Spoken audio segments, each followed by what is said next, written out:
Si vous avez vos Bibles, je vous invite à chercher 2 Corinthiens 9, verset 8. 2 Corinthiens 9 et le verset 8. Je vais lire le texte pour vous. Et Dieu peut vous combler de toutes sortes de grâces, afin que, possédant toujours en toutes choses de quoi satisfaire à tous vos besoins, vous ayez encore en abondance pour toute bonne œuvre. 2 Corinthiens 9 et verset 8. Alors, dans ce texte, on voit tout de suite que Dieu nous donne une promesse. Et cette promesse, je pense, comme toute promesse de la Bible, est entourée d'un contexte. C'est-à-dire quoi? Avant de voir comment on peut appliquer cette promesse à nos vies, il faut voir le contexte, il faut voir de quoi l'on parle dans le chapitre où on trouve cette promesse. Alors, Dieu peut vous combler de toutes sortes de grâces, afin que possédant toujours en toutes choses de quoi satisfaire à tous vos besoins, vous ayez encore en abondance pour toute bonne œuvre. De quoi est-ce qu'il parle dans ce texte? Alors, on voit 3 choses concernant le contexte. Numéro 1, en chapitre 9 de 2 Corinthiens, on parle en verset 1 de l'assistance destinée aux saints. L'assistance destinée aux saints. Alors ici, on parle d'une offrande que les Corinthiens avaient promise de donner aux saints qui habitaient à Jérusalem. Ils traversaient un moment de difficulté et les églises vont promettre certaines sommes d'argent, une générosité, une grâce. Et ici, l'apôtre Paul s'adresse à cette église pour lui dire, concernant cette offrande, cet engagement, si vous voulez, il voulait qu'il le fasse, qu'il passe à l'acte. Alors, on voit qu'il parle de cette assistance destinée aux saints, mais regardons un petit peu plus en verset 5. Et à s'occuper de votre libéralité ou de ce don que vous avez promis, déjà promise, comme il dit en verset 5, s'occuper de votre libéralité déjà promise. On parle ici de passer à l'acte. On parle de faire la chose qu'on avait promis. Mais regardez encore en verset 6, si je ne me trompe pas. Oui, voilà, verset 6. Celui qui sème peu moissonnera peu. Et celui qui sème abondamment moissonnera abondamment. Ça, c'est verset 6. Alors ici, on parle, c'est vraiment le principe clé de ce passage, que si on est généreux, on va être généreux avec nous. On parle de Dieu ici. Si on sème abondamment, nous allons moissonner abondamment. Alors, on est dans ce contexte-là.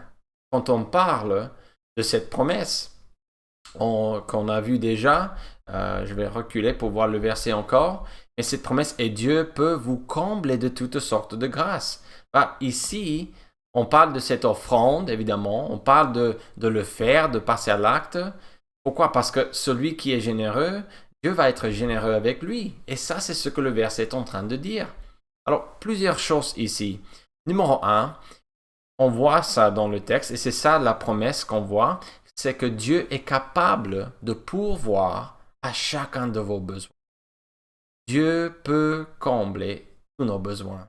Il dit, et Dieu peut vous combler de toutes sortes de grâces. C'est-à-dire quoi? Que Dieu peut pourvoir à vos besoins. Et ça, c'est la promesse. Et nous avons raison de voir cette promesse et de dire, waouh, Dieu peut pourvoir à mes besoins. Et la réponse est toujours, oui, Dieu peut. Et je peux même ajouter que Dieu veut pourvoir à nos besoins. Mais regardez ce qu'il dit encore dans le verset 8. Dieu pourvoit, numéro 2, Dieu pourvoit à vos besoins pour 2 raisons. Voici la première raison, pour que vous puissiez subsister. Regardez verset 8, afin que, c'est-à-dire, il le fait pour que, il dit, possédant toujours en toutes choses de quoi satisfaire à tous vos besoins. Dieu pourvoit à nos besoins. Pourquoi? Numéro 1, d'après ce texte, il le fait, ou il peut le faire.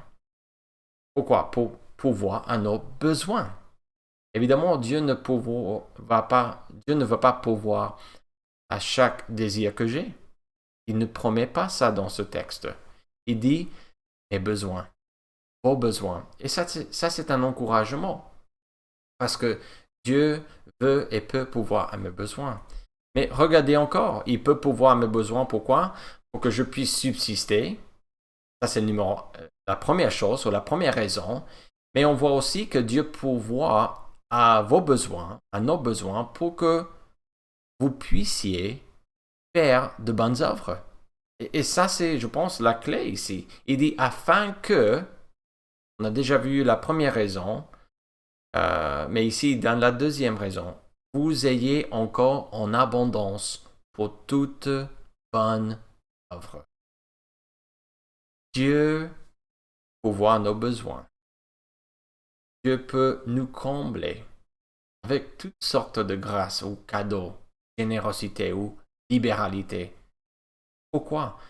Pour que nous puissions subsister, ça c'est numéro 1. Mais numéro 2, pourquoi est-ce qu'il le fait? Pourquoi est-ce qu'il peut faire ça pour moi? Parce qu'il veut que je sois généreux avec les autres. Conclusion, Dieu me donne de ses grandes richesses pour que je sois riche en générosité.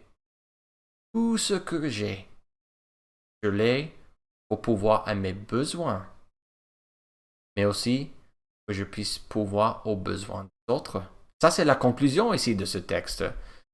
N'oublions pas de faire ou à faire de bonnes œuvres.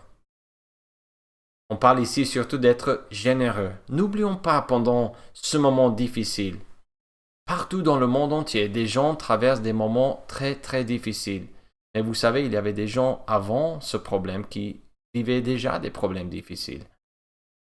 Et même des gens après, qui vont continuer à vivre des moments très difficiles financièrement, physiquement, etc.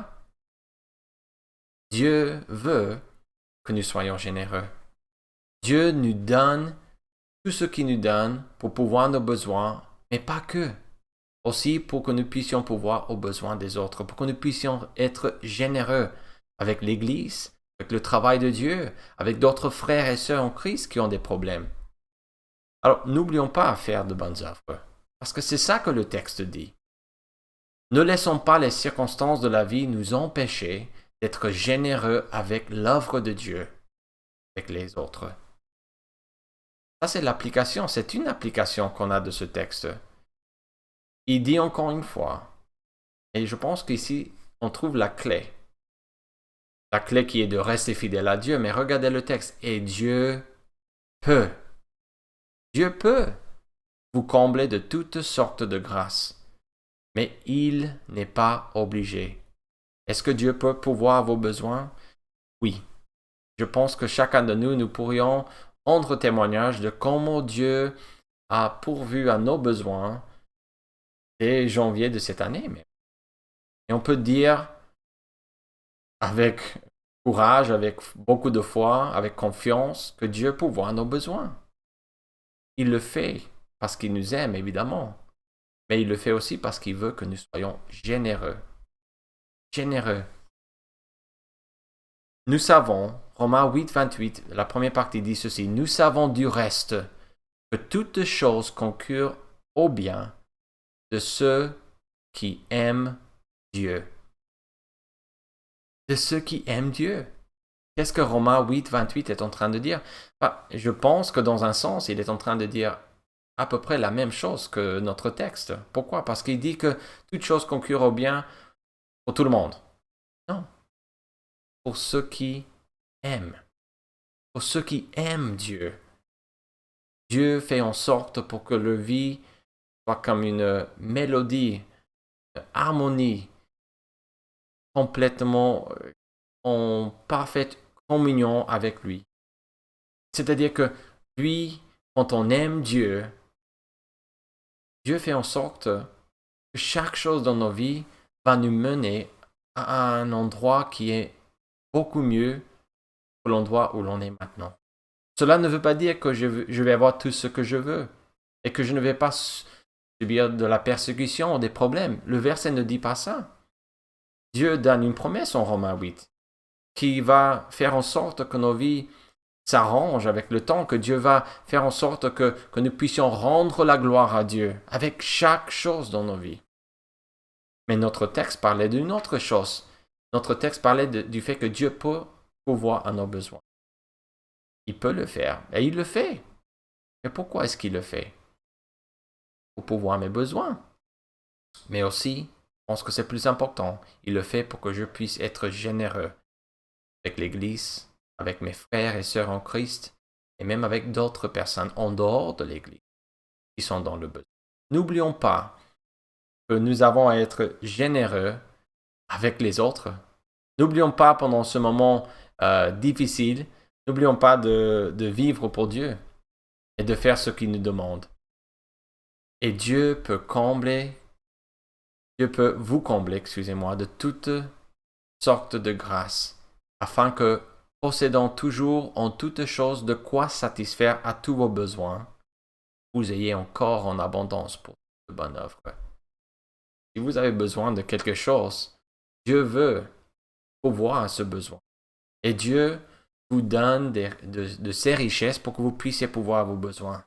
Mais si vous avez d'autres